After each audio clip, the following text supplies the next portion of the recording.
Football is a way of life. This is football, chump. All you gotta do when a man gets the ball is tackle him. Get it? The man with the ball. Bring him down. Football is about controlling that anger, harnessing that aggression into a team effort to achieve perfection.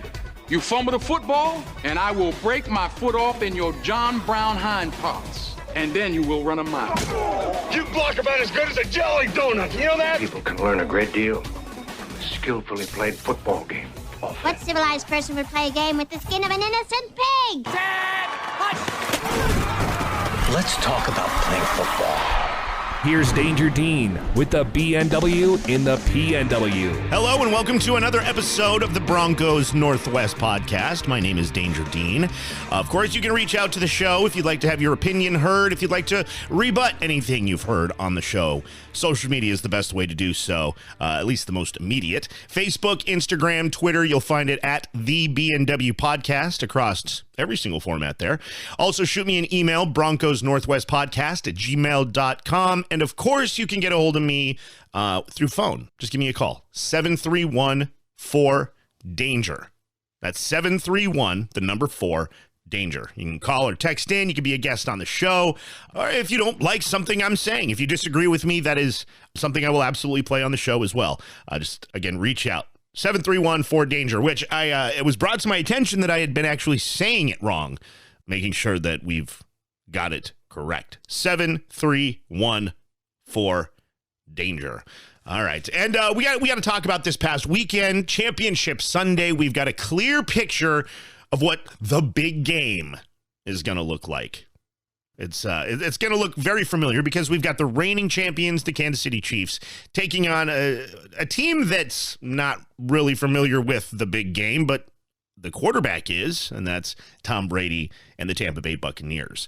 And I made my picks over the weekend. I think we all do that to some extent, whether it's for money or not. Thank God in my case that it wasn't for money because I picked Brady and Mahomes to lose their respective games. And let me just say, when it comes to picking games, I'm usually pretty good about using my head, but I will admit that this weekend I absolutely went 100% with my heart, and I was wrong. Big game is set. Tampa Bay versus Kansas City. Tom Brady versus Patrick Mahomes. Young versus new. The past versus the future. As much as it pains me to say that. Here's something else that's kind of interesting. Patrick Mahomes was actually in kindergarten when Tom Brady won his first ring. How about that? Now, on paper, this game should be really good, right? It should be a lot of fun because we've got two of the best quarterbacks in the league right now trying to get their team another ring. As a Broncos fan, I would say this is worst nightmare kind of stuff. Worst case scenario. Am I right? Like, who are we pulling for? Because no real Broncos fan is cheering for Kansas City. And I've seen this on my Facebook timeline, on Twitter. People that I know that are Broncos fans are cheering for the Chiefs to win. Excuse me, if I see you cheering for the Chiefs and you're a Broncos fan, I'm taking your fan card. You do not get to cheer for Kansas City and say you're a Broncos fan. I'm sorry. With that being said, I'm just going to get it out of the way. I'm cheering for Tom Brady and the Buccaneers, the lesser of two evils, right? Even though it feels really gross. Sound off. 731-4-DANGER. Before we get to the happenings in Broncos country, the news, if you will, I do want to bring something up someone brought to my attention after last week's episode, and that was mentioning Melvin Gordon and keeping Melvin Gordon on the team next season and instead of letting him go or cutting him. I was reminded that he's got that looming suspension stemming from that DUI arrest earlier in the season. So we're looking at about 3 games. With that being said, that doesn't change my mind. Not even a little bit. I still think that the Broncos should bring him back next season. Now, they will have to do a little compensation to make up for the lack of depth in that running back room.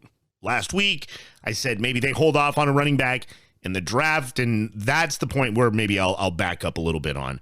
They will need a little bit of depth, and I don't think free agency is the place to go for that. I think the draft is definitely where they should look.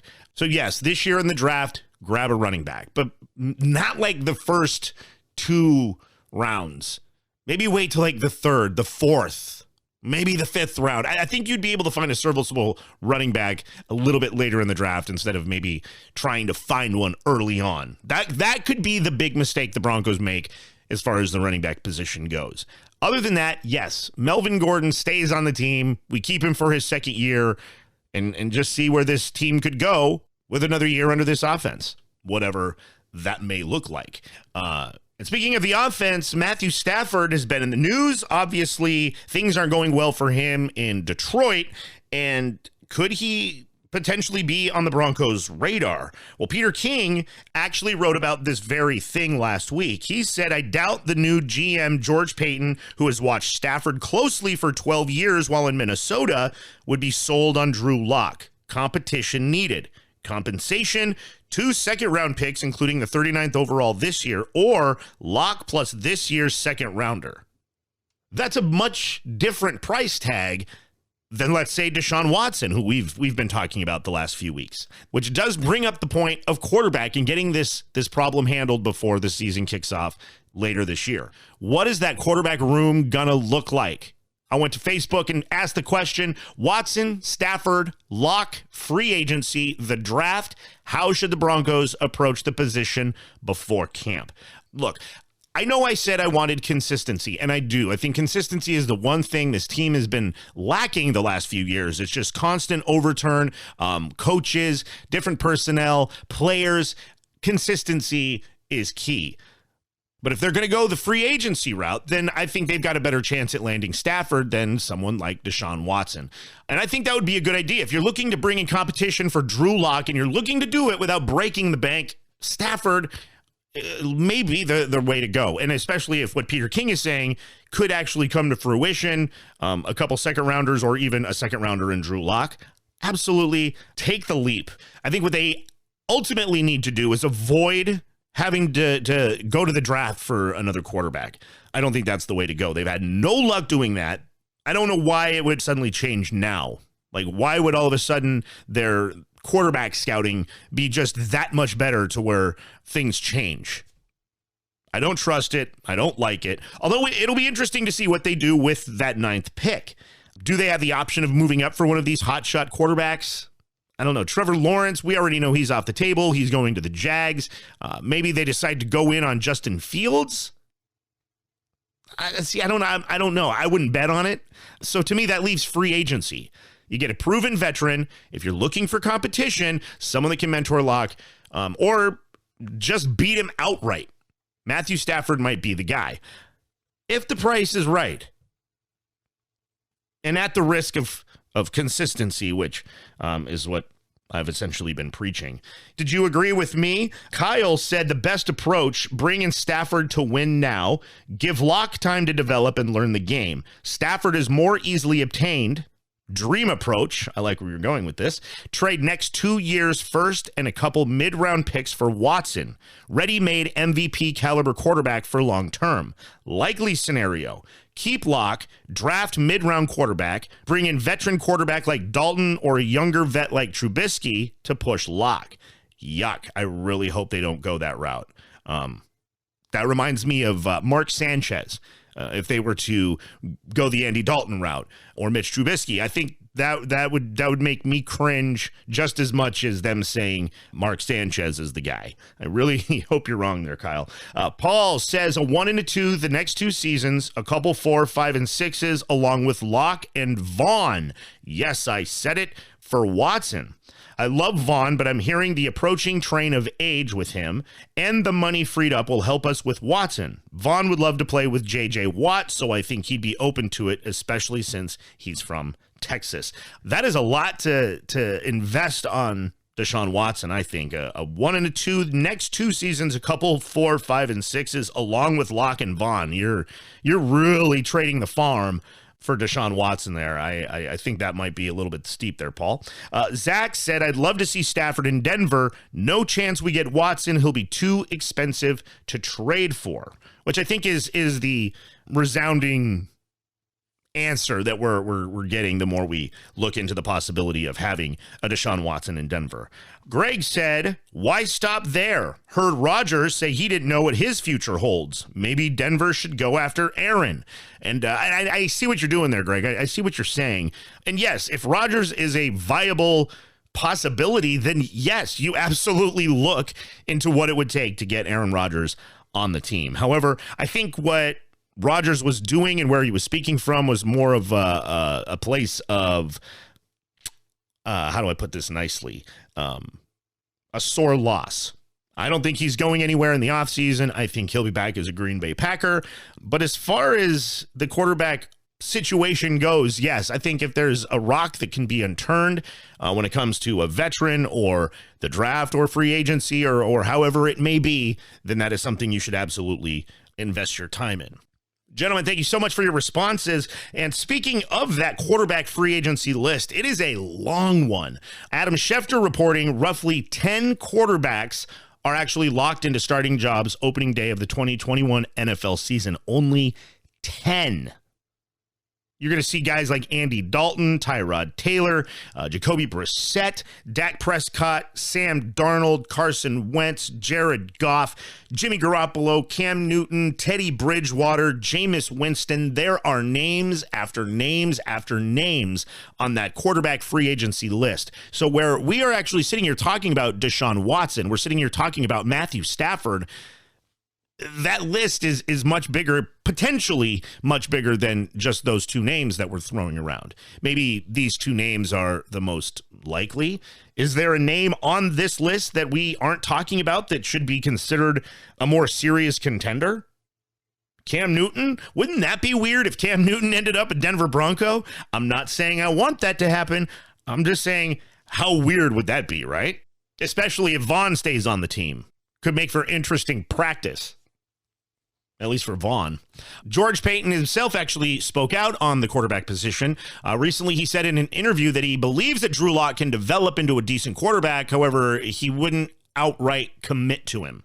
Rather said that they would be looking for a franchise quarterback. So as far as the quarterback position goes in Denver, watch what they do and not what they say. Remember, it wasn't long ago that they seemingly already committed to Drew Lock going forward. May not necessarily be the case. And something else the Broncos might want to keep their eyes on is this apparent coaching tree that is blossoming underneath Vic Fangio. We've found out a few different jobs that are being filled in the AFC West by people that come from Vic Fangio's tree. The Chargers announced they hired Rams defensive coordinator Brandon Staley as their new head coach.